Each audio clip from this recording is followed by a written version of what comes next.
What's up, what's up, what's up, my fellow creators? Welcome, guys. I hope you're having a beautifully, phenomenally blessed day. Thank you for joining me for a moment in Becky's House of Cards. Today we are going down the rabbit hole with topics with Becky. This is called the ebb and flow, helping you along your journey.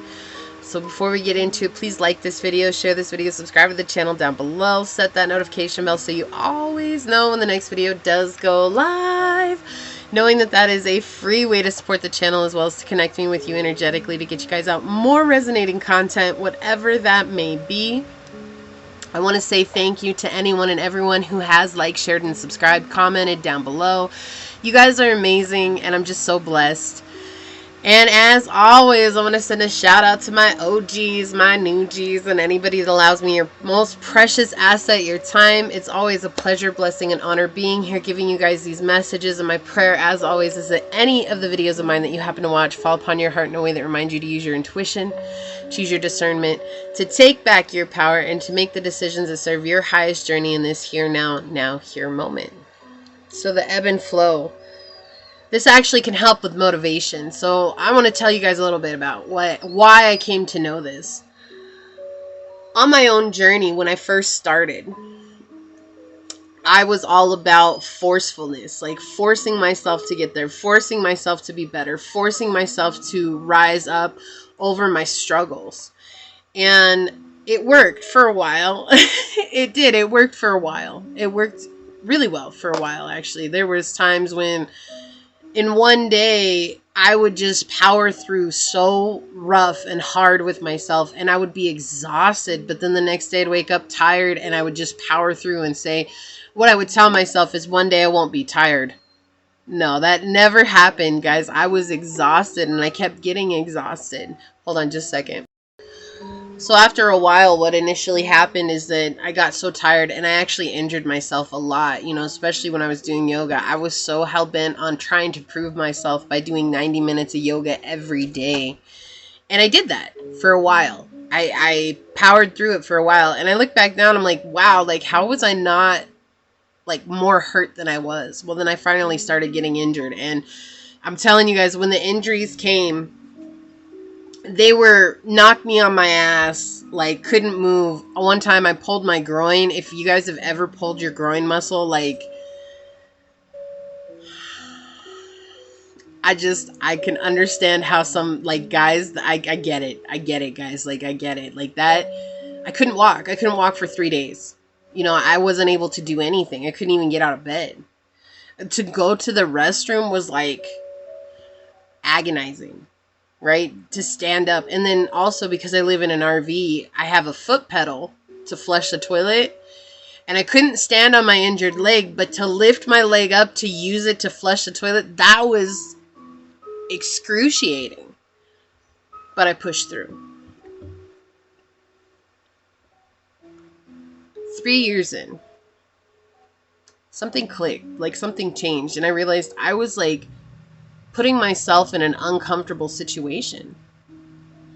I realized I was doing everything so that I could prove to everybody else my worth, rather than looking at how far I'd come and looking at how much I had changed my own life. And finally I asked myself, what do I need?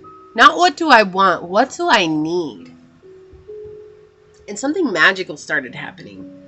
It was like every day my intuition's like, okay, when it comes to yoga, this is what your body needs. And I started listening to my body. I started listening to what I needed inside. And if I had to take a break one day, like I would be okay with that. Like doing yin yoga instead of vinyasa yoga, right? Like I would take a break and be okay with that. And I wouldn't hurt myself because of that. Hold on just a second, guys. So I started asking myself what I wanted, and it was weird because in the beginning I was really beating myself up. I actually got depressed because I thought that I wasn't putting enough effort in. But I couldn't put more in, and so I started to lose motivation. And the reason I lost motivation is because I was tired. I was exhausted, guys. I was so... like people who work for years and years and years and they have multiple jobs and they never rest and they never take vacation and then all of a sudden they get so burnt out. That's what ends up happening if you guys don't allow yourselves to ebb and flow. Like, there's a reason there's an on season and an off season. That's for us to follow. You know, if we choose to listen to ourselves based on nature, we will find a truth within ourselves that will guide us that we need to go, and you'll never lose motivation. So now I'm in 3.5 years and of listening to my body, not looking for a result. I'm not here for a result. I realized that recently, actually. This is a very recent thing. I realized that looking for a result is what put me in this mode of I was never doing enough. Rather, I had to step back and look at myself. What am I doing? And when I looked at what I am doing, I was like, wow, I've never done this much in my life. Like, I've never shown up for myself this much. I've never given myself this amount of self-love. You know, I meditate daily so that I can help myself. I'm doing breath work. I do yoga. I do all kinds of things. I show up in creativity. I make these videos.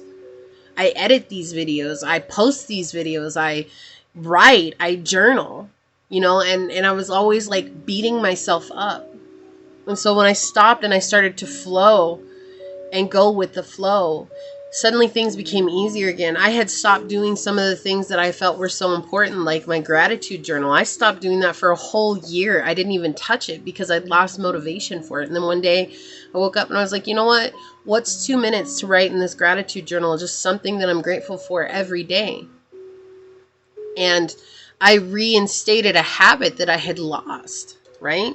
The same with yoga. I was starting to lose motivation. Like, I always put on my calendar when I do yoga, and there's a period of 6 months where I was barely doing yoga 2 times a week. And I hate saying that, but at the same time, I'm trying to be transparent with you guys and understanding that no matter how long you're on this journey, there are going to be ups and downs. That's what ebbing and flowing is. Instead of beating myself up for it, I sat there and said, can I be grateful for the days that I did show up? And when I started being grateful for those days that I did show up, I felt better. I felt more in tune with myself. And I realized that, you know what? I did what I could. I'm trying to get back to 90 minutes of yoga. But the problem is right now, I have a hand injury, right? My hand is injured. And so to do plank and to do downward dog, to do dolphin pose, to do those poses that you use your arms in, balancing poses and things like that, it's difficult because it sends a lot of pain up through my arm and my hand.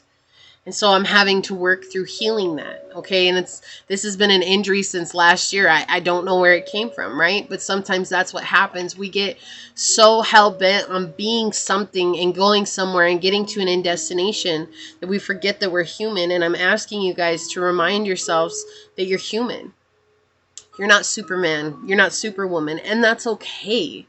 That's what makes you beautiful and unique. For me, I was trying to be Superwoman so that I could show you guys someone could do it. And all I did was hurt myself.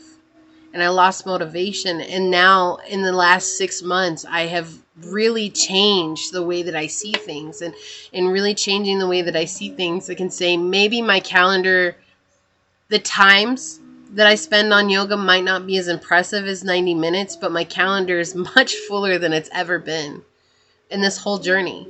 I was religiously doing it 5 to 6 days a week, and now I'll just say it's a religious thing for me. It's very important for me to show up. Even if it's 5 minutes, it makes a difference for me.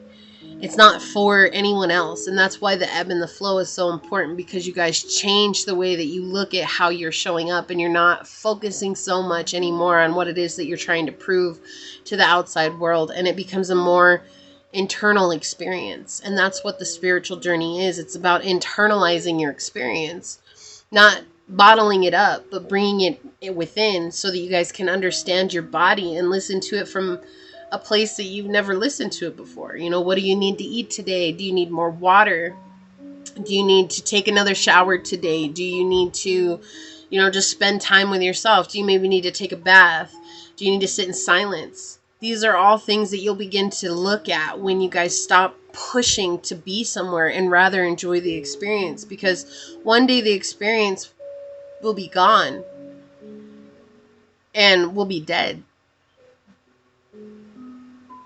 or we'll be on the verge of death and wondering where all the time went. Rather than staying present. And if you stay present, I can't explain it. Like it's too beautiful to put into words, but the act of presence, real presence in each moment, being conscious of every moment, not just when you're doing things, but when you're not doing things, the act of presence becomes everything. And you'll stay motivated and you'll want to show up because you realize it's for you and it's not for anyone else. So this is what I have for you guys. Please like this video, share this video, subscribe to the channel down below, set that notification bell so you always know when the next video does go live. And until next time, go forth boldly, my fellow creators, and courageously find creative ways to rise above in life, laughter, and love. Until we meet each other again, mwah. Peace out. I love y'all. Bye.